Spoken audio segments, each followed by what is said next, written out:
a vast stretch of ocean, where maps draw only 3 points: Florida, Bermuda, Puerto Rico. Within that triangle, stories have whispered for centuries. Ships vanish into silence. Airplanes lose themselves to the sky. Entire crews disappear as if swallowed whole by an unseen enemy. Sailors call it the Devil's Triangle.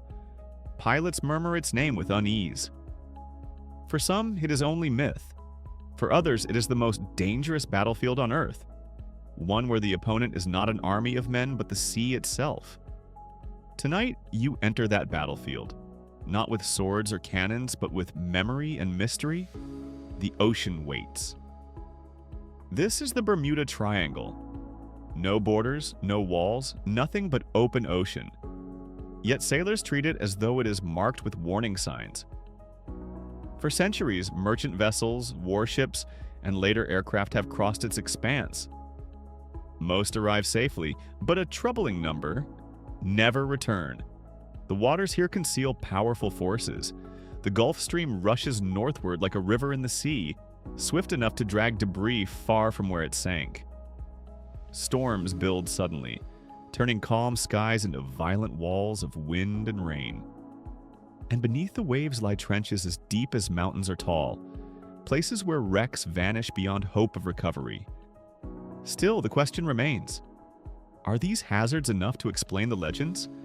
Or is there something more hidden in the expanse between those 3 points? Historians still argue whether the triangle is only coincidence, or whether its name deserves the fear it inspires. The Bermuda Triangle's mysteries did not begin in the age of engines and airplanes. They reach back to the earliest European voyages across the Atlantic. In 1492, Christopher Columbus, on his first journey to the New World, sailed directly through these waters. His logbook, still preserved, records strange events. One night, his compass needle began to drift unpredictably, no longer pointing where it should. The sailors whispered uneasily. To them, the compass was not just a tool, but a lifeline, and if it failed, they were blind in the vastness of the sea. Columbus also described lights on the horizon, flickering glows that rose and fell as if lanterns were dancing above the waves. Some of his men thought they saw fire in the distance. Others muttered of omens. Columbus calmed them, insisting they continue westward. But the memory lingered. Was it a meteor falling into the sea? A torch from native fishermen? Or something more? Historians still argue whether the incident was natural or supernatural, but it stands as the very first written account linking the Bermuda Triangle with the uncanny. You can imagine the scene: the creak of wooden timbers, the slap of canvas sails, the salt wind stinging your face. The crew huddles on deck, staring out into a darkness broken only by faint glimmers. A compass needle wobbles in the lantern glow. Every man wonders if he has sailed into waters where the ocean itself bends rules. They did not yet call it the Devil's Triangle, but the fear was born that night. Decades passed and the triangle's legend deepened. One of the most haunting cases came in 1918 during the First World War. The USS Cyclops, a massive U.S. Navy cargo ship, set out from Barbados bound for Baltimore.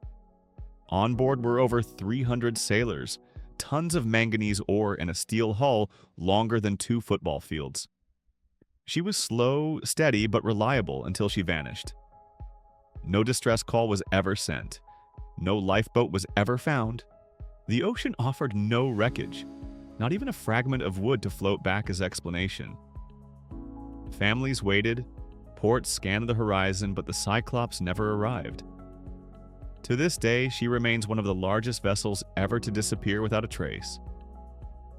Mainstream fact: the Cyclops was part of a fleet known as Proteus-class colliers, sturdy supply ships that served the Navy with little glamour but vital purpose. Quirky tidbit: sailors sometimes nicknamed her the Floating Coal Mine because of her dark, dusty cargo holds. Historians still argue whether the disappearance was due to structural failure, storms, enemy attack, or something stranger. But one truth remains: 300 lives were swallowed in silence.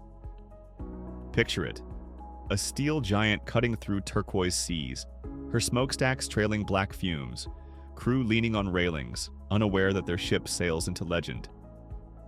The water sparkles by day, the sky stretches wide, and yet somewhere on that voyage, the ocean closes over her forever. The Bermuda Triangle takes another trophy. December 5th, 1945.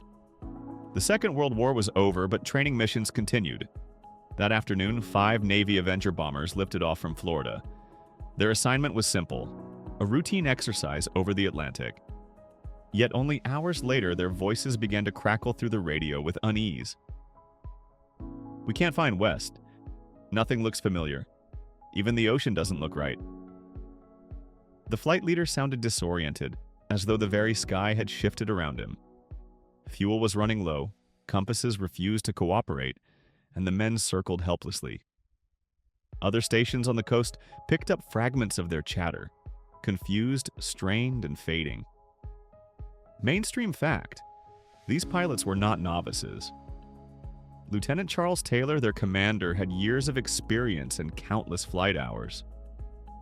Quirky tidbit: some who listened claimed to hear them mention flying into white water, as if the ocean itself had risen to swallow the planes. Historians still argue whether the disappearance was caused by navigational error, sudden storms, magnetic interference, or something far stranger. And then, silence. The Avengers never returned. No wreckage was found, no signals answered. Even the rescue plane dispatched to find them vanished, adding 13 more names to the list of the Triangle's mysteries. Picture it: 5 bombers soaring in tight formation, fading into mist that swallows sound and steel alike, leaving only the endless ocean behind. For those unwilling to accept mystery, science offers explanations. One theory points to magnetic anomalies in the triangle. Compasses here sometimes drift, confusing pilots and sailors who rely on true north.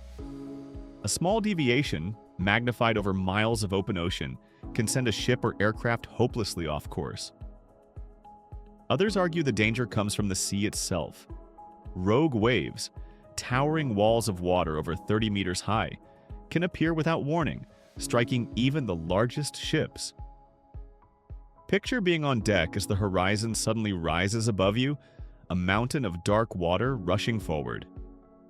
Few vessels can survive such an impact. There is also the methane hypothesis. Vast deposits lie beneath the ocean floor. If gas erupts, it can foam through the water, reducing its density. A ship caught above could sink in moments, leaving little to no debris. Quirky tidbit: experiments in labs have shown bubbles swallowing entire scale model vessels. Historians still argue whether any of these forces alone can explain the Bermuda Triangle's long record of vanishing acts. Perhaps storms, currents, and human error combine into a deadly equation. Or perhaps the science remains incomplete. When science fails to satisfy, the imagination takes over. For decades, writers and dreamers have woven the triangle into a tapestry of the supernatural. Some claim the disappearances are the work of UFOs, flying saucers slipping from the clouds, seizing aircraft, and vanishing into the stars. In the 1960s and 70s, entire books speculated that alien abductions explained why so many skilled pilots and sailors were never seen again. Others suggest the triangle hides a portal, a tear in space itself. A ship crosses into the mist and emerges in another time, another world, or nowhere at all. Quirky tidbit: some fringe theorists even mapped supposed vortex points on Earth, with Bermuda marked as a cosmic doorway. And then there is Atlantis. Plato's legendary lost city has often been placed beneath these waters. Writers imagined its advanced crystals still pulsing, disrupting navigation and pulling machines into the depths.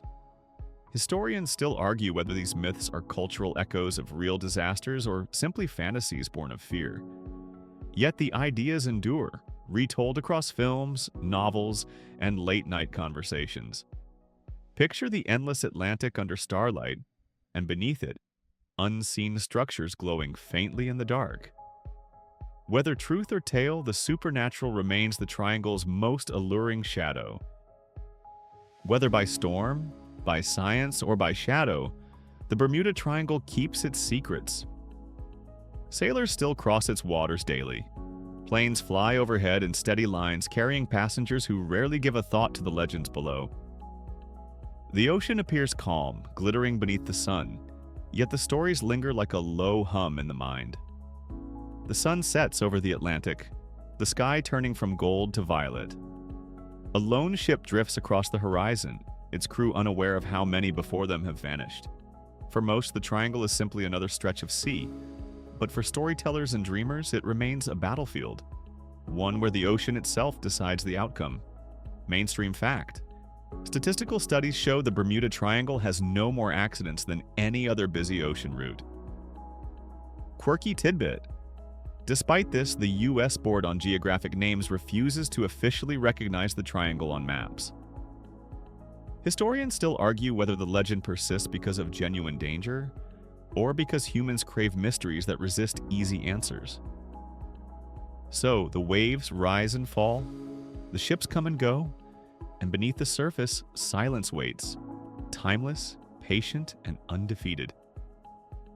The Devil's Triangle, as sailors still whisper, keeps watch in the dark,